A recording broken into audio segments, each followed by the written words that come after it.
Good day, Anand. I hope you all enjoyed your live lesson yesterday when we covered the circumference of a circle and how to find it.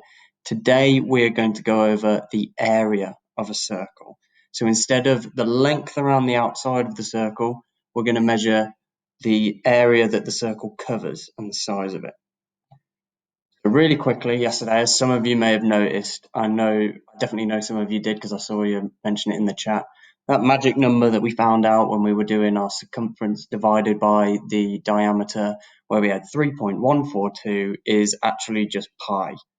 And the reason why we rounded it to 3.142 is because the actual number is 3.14159265359. Now, I hope you guys would not want to be trying to divide anything by that over and over and over and over and over again. So we rounded it to 3 decimal places and just used 3.142. But you can actually find the pi button, which looks like this symbol here, on your calculator. Usually you have to press the shift key to use it, but it is on there, and you can use that instead to work out your circumference as well as your area, as we will get into. But just a useful trick that it is on there, so look out for it. Firstly, before we move on to how to work out area, a little key detail which will be really important when we move on in a minute is to just remember that the diameter, so the point from one side of the circle to the other, is just 2 radius, as the radius is the distance from the edge of the circle to the center of the circle. Keeps doing that. And again from the edge to the center. It's just 2 lots of radius that make up a diameter. Okay, so the formula for calculating the area of a circle is pi r squared. Now the reason that it's pi r squared can be proven because I want you to imagine this circle here. And I want you to imagine that we just kept cutting it into little sectors. Now sectors are just a part of a circle. So here we've cut it into 4 sectors. Now just imagine that we keep cutting it, and we keep cutting it, and we keep cutting it, and we keep cutting it. And I'm not going to be here forever doing this because I've got some useful examples on the right. So here, as we can see, these are quite big segments, these ones here, that have been cut into. Not really seeing a shape being formed there just yet. And then over here, even more sectors, they're starting to form kind of, it almost looks like a parallelogram here.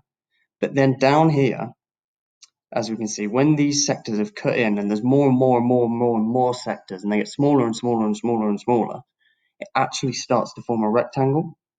And as we've been talking about all week, really, to find the area of any shape, all you need is your perpendicular height and width. And that's what we have here now. We have our height here and we have our width here. Now, if we examine this shape here, as this bit, the perpendicular height is just a sector of a circle, same as this one up here is just a sector of a circle. This distance, the perpendicular height, must be the same as the radius, as this part here would be at the edge of the circle, and this bit down here would meet at the middle. So this part here, we can label as r for radius, because it would only be the same distance from the edge of the circle to the center.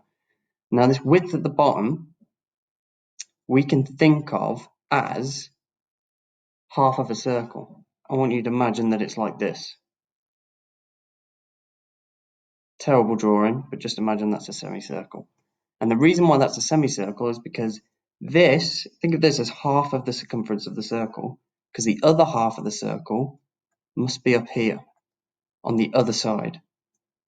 So we could write that as we know how to find the perimeter of a circle. The perimeter of a circle is diameter times by, as we used yesterday, the magic number, but now we know it to be pi. So it's diameter times pi. But as I mentioned in the previous slide, the diameter is just 2 radius.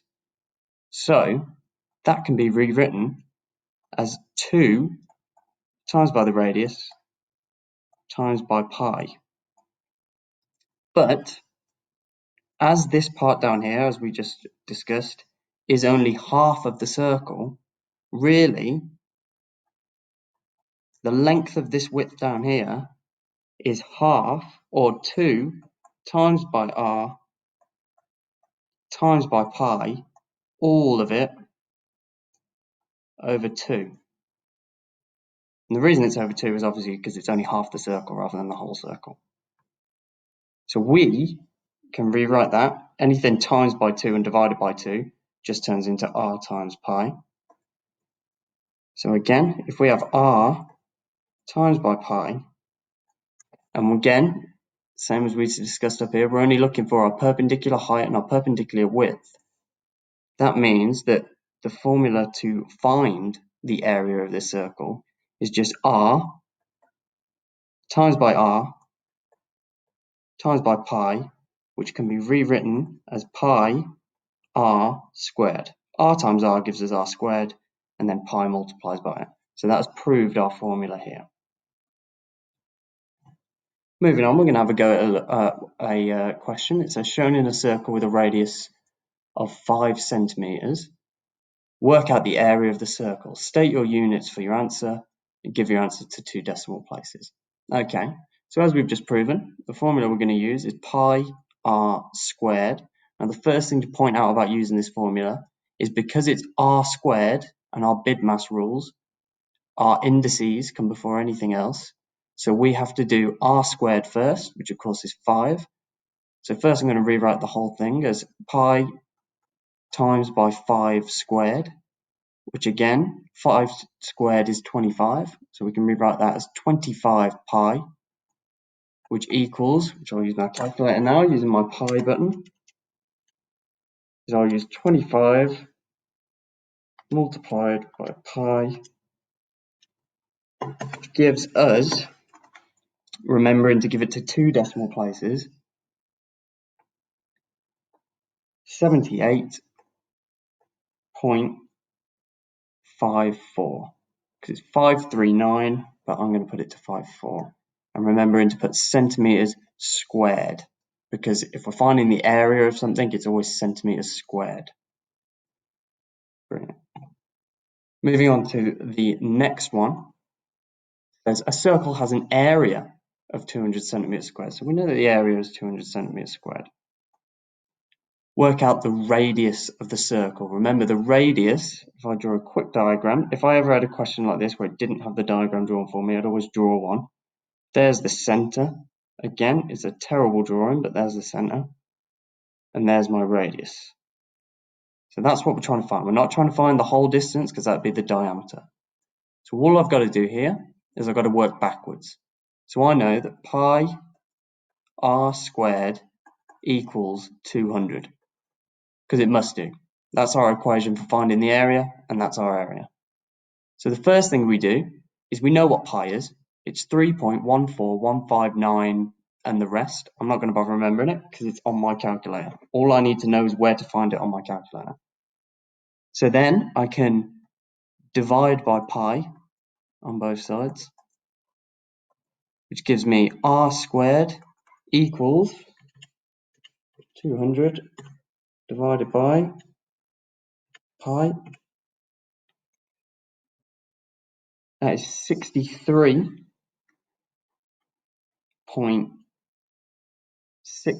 to 2 decimal places. And then I need to square root both sides to find my r. So if I then square root my answer, again, I'm going to give it to 2 decimal places unless this question states otherwise. So that will give me 7.98 centimeters. So this distance here is 7.98 centimeters. The final thing I want to go through is when you're asked to find the area or the circumference of a semicircle. The first thing we're going to tackle is area. So here it's given as the diameter and we want to find the area. So I'll just label this area.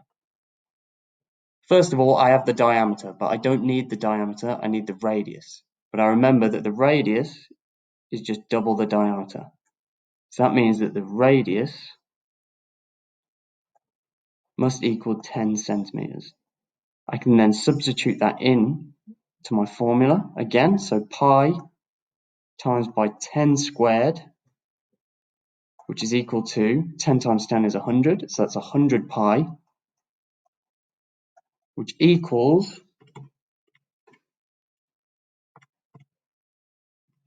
again, I'm going to give it to 2 decimal places unless I'm asked otherwise. So I'm going to give that as 314.16 centimeters squared, remember, because we're using our units. Or actually, sorry, that's a meter, isn't it? So that'll be meters squared. Next up, we need to do is we've found the area of that whole circle, but it's only asking us for half. So I want you to imagine that what we found here, going back, what we found here is this whole circle all the way down here. But we only need this bit, don't we? We only need that bit there. So what we need to do then is 314.16 divided by 2, because we only need half the circle.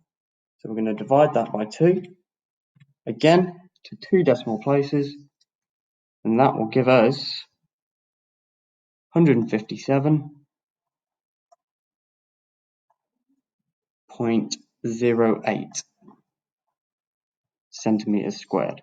So it's exactly the same as finding the area of a whole circle, but we have to remember to divide it by 2 to find half. Similar, if it asks us for a quarter, we divide it by 4. An eighth, we divide it by 8. Whatever the fraction of the circle is what we need to divide by. Next up, working up here, we'll have a look at the circumference.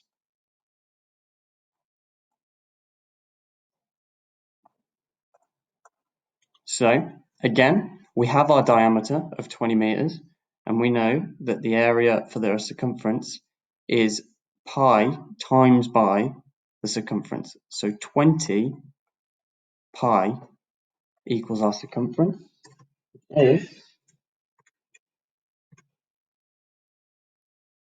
62.83 centimeters. Once again, we've only got half the circle, so we have to divide it by 2. So that is 62.83 divided by 2, which gives us 31.42 centimeters. Now we're not quite finished yet, even though we have divided it by 2, because what we've found out here is we've found out the length all the way around here. So what we need to do now to find the perimeter, because that's what the circumference is really, it's the perimeter, is we need to add on this 20 meters down here. We need to add on that 20 meters down there. So we need to do 31.42 add 20 equals 51.42.